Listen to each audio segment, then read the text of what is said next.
An attack on a mosque leaves San Diego stunned. It's time for the Streamline. Everything you need to know in 10 minutes or less. 3 people were shot and killed at the Islamic Center of San Diego. 2 teenage suspects were later found dead as police swarmed the neighborhood. Community members say they're still processing what happened.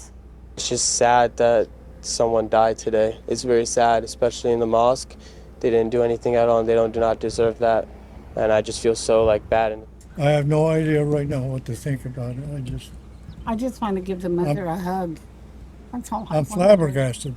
I just can't even think.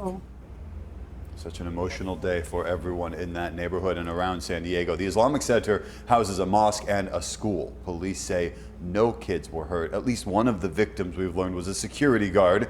City leaders say his actions likely saved lives. Mayor Todd Gloria praised the large police response and offered his condolences to the victims and the community. I want to assure our Muslim community that we will do everything it takes to make sure that you can feel safe in this city. This morning, the FBI is investigating the attack as a hate crime, and San Diego police are still at the scene. ABC 10 News anchor Gabe Salazar is joining us where all of this unfolded. Yeah, 24 minutes. That's how long police say a day of prayer was shattered by gunfire. 5 lives were lost in the Claremont community. Now this morning, the Islamic Center of San Diego, the entrance is blocked off by crime scene tape. There is still a big police presence here securing the perimeter. But here the mood is still very sad and devastating because of what happened yesterday. So children from the adjacent school were seen being escorted out hand in hand during the shooting, where investigators say 2 teenagers, those suspects ages 17 and 18, opened fire outside the mosque, killing 3 adult men, including a security guard police say may have helped prevent an even larger mass casualty attack. And we're learning that security guard is Amin Abdullah. And this morning, he's being hailed a hero from quickly jumping in to stop the 2 suspects. Those who knew him say he was the nicest man you'll ever meet. We spoke with a woman who attends the mosque and lives steps away from, and she recounts the moment she first heard the gunfire. And it sounds big, like automatic, so like non-stop. It was me and my friend. And my garage was open. I did not know what was going on. We also learned that police were already searching for one of the suspects before the shooting even started. Around 9:42 a.m. yesterday, the mother of one of the teens called police saying that her son was missing, that he was suicidal, and that he took one of the cars. And so that's why police were already searching for one of those involved, and they were tracking that vehicle through license plate reader alerts all across San Diego. Now, just before noon, gunfire erupted at the school. So here's 11:45 a.m. Police received reports of an active shooter here at the Islamic Center, and within about 4 minutes, officers arrived, finding 3 men dead outside the building. And during that response, police say the suspects also fired at a landscaper several blocks away, which is the second crime scene. He was not hit. Then minutes later at 12:09, officers found both suspects dead inside a vehicle from apparent self-inflicted gunshot wounds. And this morning, the FBI and San Diego police are now investigating this as a possible hate crime after investigators say they found evidence of hate rhetoric connected to the case. Most dynamic and impressive response that I have ever seen in policing. We have every single police officer available throughout our county that dropped what they're doing.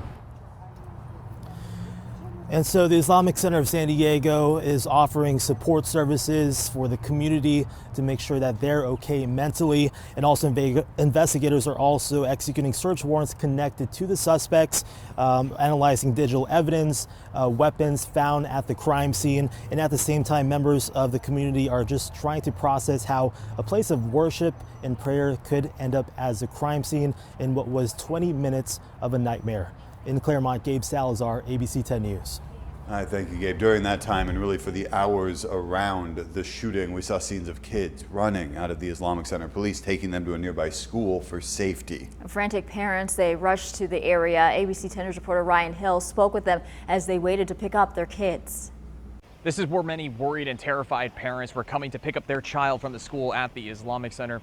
Now, I did speak with a man who says that his brother was walking inside to the center, had just greeted the security guard, went inside, and shortly heard those gunshots being fired. This gentleman has been going to the Islamic Center since 1993. He couldn't believe that something like this has happened in San Diego. This man says that his brother had just greeted that security guard for the Islamic Center. He had gone into the washroom, and then this is when that man's brother started to hear the shooting. He tells me that his brother thought that it was firecrackers or something like that, and then he started to hear clicks, and that's when he knew it was guns being fired off. This longtime center member tells me that his brother is all right. He says that the security guard who was shot and killed was a great guy and that this is beyond shocking. He was one of the best, just always standing there smiling at the people and ready to serve. And we never thought that he's going to be the first casualty. The guard, we see him every time we're walking in and out. He's a great guy, and he saw him lying down, in a pool of blood. He saw him with his own eyes. Now, Matt, he tells me that he and others he's spoken to are just in a general state of shock after all of this happened. He and other parents that I spoke with were in a very kind of tense, anxious moment as they were just waiting desperately to pick up their children from the center. Reporting here in Claremont, Ryan Hill, ABC 10 News. And police say one of the suspect's mothers called 911 early in the morning, told them her son had taken her car and some guns and was suicidal. Officers spent hours trying to track him down. They even used technology, license plate readers, to find the car. The two suspects shot and killed themselves a few blocks away from the mosque. Witnesses tell ABC 10 News reporter Danny Miskell what they heard while everything was going down. I'm at the corner of Salerno and Hatton Street. This is where witnesses say they heard multiple gunshots coming from a car that was speeding down Salerno Street from this direction. That car ended up down this way on Hatton Street, past Batista Street. And that is where San Diego police have confirmed they found two suspects who had died by self-inflicted gunshot wounds. It's pretty scary. It's pretty out of the ordinary.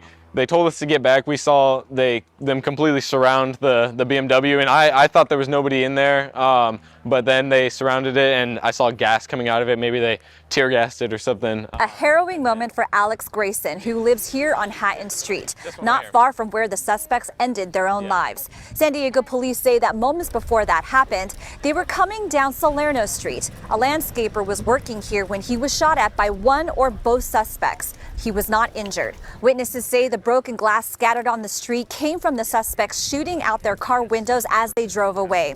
The suspects continued down Hatton Street toward Batista, where officers responded to reports of gunfire. Police found the vehicle stopped in the middle of the road. Both suspects were later found dead from self-inflicted gunshot wounds. One of them was seen lying in the middle of the street. I don't know if he shot himself or if he got shot, but they're probably giving him chest compressions for a good 15-20 minutes. Hours later, this remains an active investigation. San Diego police are still on scene processing evidence.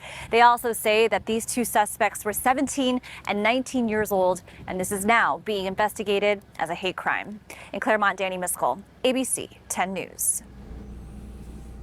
Now, this tragedy San Diego will never forget. We're going to stay on top of everything as it unfolds. The investigation, the memorials, and all the developments. You can find them throughout the day and in the days and weeks ahead on air with us and online, 10news.com. You can also get real-time updates sent to your phone through our free ABC 10 News mobile app.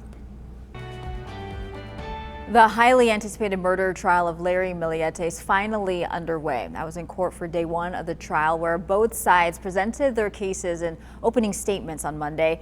Larry is accused of killing his wife Maya in 2021 after she asked for a divorce. Her body has never been found. Prosecutors say Larry tracked his wife and tried to sabotage her career, even hired spellcasters to make her sick so she could not leave. They also revealed the FBI found a vial of poison in his home. The district attorney's office says Larry grew desperate as Maya planned to end their toxic marriage. Now, as a reminder, cameras were not allowed in court, but we did have a sketch artist who produced this picture here for us. Now, the defense fired back in court Monday afternoon. They argued investigators ignored Maya's affair with a coworker. Larry's lawyers told jurors there is no crime scene and no direct evidence. The first witness is scheduled to take the stand this morning. Tens of thousands of people are evacuating right now as a fast-moving wildfire burns in Ventura County. The Sandy fire started Monday morning in Simi Valley. Heavy Santa Ana winds fueled the flames. It spread to more than 1,300 acres. CAL FIRE says at least one home and one other building have burned.